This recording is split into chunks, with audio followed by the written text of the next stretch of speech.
काय सांगताय? आज घरात एवढं सगळं घडलं? वहिनी, तुम्हाला खरंच असं वाटतंय अंतराईंना सगळंच आठवायला लागलंय?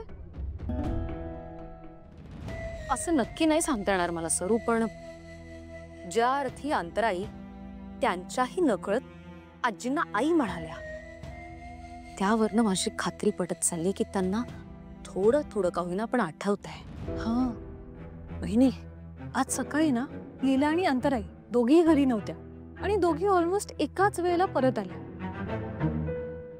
असं तर नसेल ना की लीलाला कळलंय की अंतराईंची मेमरी परत आली आहे आणि म्हणून ती त्यांना ब्लॅकमेल करत असेल, आणि म्हणून कदाचित अंतराई त्यांना मेमरी परत आली आहे हे दाखवत नसतील.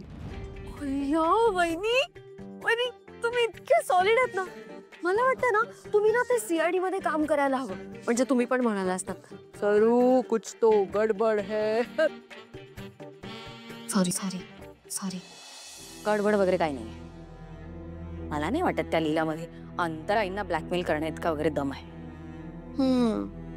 पण एक सांगू, माझी हळूहळू खात्री पटते की अंतराईंना काही गोष्टी तरी आठवत आहेत. मला तर असं झालं की कधीकदा त्यांना सगळं आठवतंय. हो ना, मला पण. म्हणजे लीलाला पटकन घराबाहेर काढू. वहिनी, मला ना एक सॉलिड प्लॅन सुचलाय. खरंच सॉलिड आहे की उगाचच बोलताय? सरू, वहिनी तुम्ही ऐकू नका, यांचा प्लॅन सगळे प्लॅन ना फ्लॉप होतात. तू ना माझी शिक्षा मिळते. तू माझ्या प्लॅन मध्ये येत जाऊ नको. नाही तुमच्या प्लॅन मध्ये मी जा. वहिनी सॉरी सॉरी, ऐका ना तुम्ही. हे बघा, अंतराई रोज मंदिरात एकट्याच जातात. आपण मंदिरात जाऊया आणि त्यांना गाठूयात, म्हणजे ते आपल्याशी बोलतील.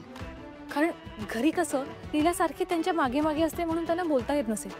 मंदिरात ते आपल्याशी मनमोकळेपणाने बोलू शकतात आणि लीलाची कटकट पण नसेल. सरू खरंच सॉलिड प्लॅन आहे. हा, चांगलं लक्ष्मी, आपण उद्याच मंदिरात जाऊयात. हा चल.